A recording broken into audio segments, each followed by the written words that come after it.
রাস্তায় রাস্তায় ঘুরতে দেখা গেল মহাদেবকে। কুম্ভ মেলা শেষ করে মহাদেবের আগমন এবার পূর্ব মেদিনীপুর জেলায়। আর আশ্চর্যের বিষয়, তিনি নাকি দেখতে এসেছেন পূর্ব মেদিনীপুরের চীনাবাদামের চাষ। পূর্ব মেদিনীপুর জেলা জুড়ে হাজারে হাজারে বিঘে চীনাবাদাম চাষ হয়, আর সেই চাষ দেখতেই নাকি কৈলাস থেকে কুম্ভ মেলা সেরে পূর্ব মেদিনীপুরে আগমন স্বয়ং মহাদেবের। বিভিন্ন মাঠে ঘাটে ঘুরে চাষিদের সঙ্গে কথা বললেন মহাদেব, আবার ডুগডুগি বাজিয়ে নটরাজের নাচ করলেন তিনি মাঠে ঘাটে। এ যেন এক অভিনব দৃশ্য, যা না দেখলে উপভোগ করা যাবে না। তবে এই মহাদেব কৈলাসের প্রকৃত মহাদেব নয়, উনি হচ্ছেন বহুরূপী মহাদেব। যখন তখন তিনি বিভিন্ন রূপে সাজেন, আর এখন তিনি স্বয়ং মহাদেবের সাজে। আর যাওয়ার সময় তিনি আমাদের প্রতিনিধিকে ক্যামেরার সামনে বলে যান, এই মেদিনীপুরে তার আগমন ঘটবে আবার 2026 বিধানসভা নির্বাচনের আগে। কারণ নির্বাচন ঘিরে সারা রাজ্যের তুলনায় পূর্ব মেদিনীপুর জেলায় রাজনৈতিক সরগরম বেশি থাকে, আর সেই কারণেই তার আগমন হবে 2026-এর নির্বাচনের আগে। এই শিপটা সাজতে গেলেন কেন?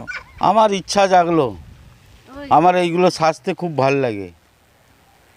আমাকে এইটা লোকে আনন্দ পাচ্ছে, আমারও মনে খুব আনন্দ আসছে যে এটা করতে আমি পেরেছি। এই যে শিপ সেজেছেন, সেটা কি একটা অনুভূতি মনে হচ্ছে যে এই আমি কৈলাস থেকে একটু চলে এলাম? কিছুটা অনুভব হচ্ছে, যেন মনে হচ্ছে যেন উজ্জয়িন থেকে এলাম। কচি কাঁচা বাচ্চা থেকে প্রচুর মানুষ আপনার পেছন পেছন দেখছে, খুব আনন্দ পাচ্ছে। তো গ্রামে গ্রামে একদম চলে এলেন, তাহলে কৈলাস থেকে নেমে এসছেন। প্রচুর দেখছি বাদাম বাড়ির চাষ, একটু কি বাদাম বাড়ির চাষ দেখতে এলেন? সবাই শহরে আছে, আমি ওই কৃষকদের কথা ভেবে এই বাদাম চাষ দেখতে এলাম, কিভাবে বাদাম বসছে, কিভাবে বাদাম হচ্ছে। কুম্ভ মেলা একদম কাটলো, কেমন কাটলো? খুব ভালোই কেটেছে। ব্যারাকপুর এসেছেন, কোথায় বাকি খাবেন ভাবছেন? চলে আসুন স্টেশনের পাশে গাজাগলিতে, রয়েছে জায়গা।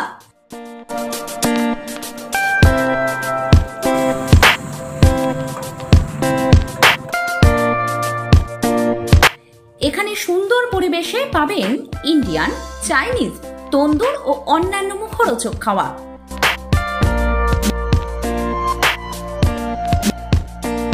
উন্নত মানের কোয়ালিটি আর সুস্বাদু টেস্ট। ব্যারাকপুর স্টেশনের নিকট জায়গাই বেস্ট। ব্যারাকপুর স্টেশনের নিকট গাজাগলিতে ফ্যামিলি রেস্টুরেন্ট জায়গা।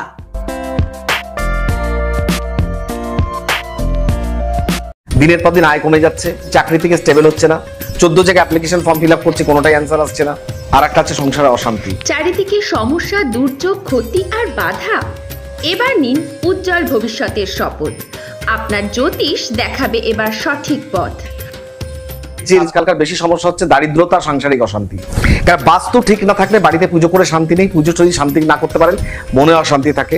বাস্তুর দোষ আসলে কি কি হয়, কি কি হয় না, সঠিক দিশা নিয়ে এসেছে জ্যোতিষ ও বাস্তু এক্সপার্ট দেবাশিস মুখার্জি। যোগাযোগ করুন এই নাম্বারে।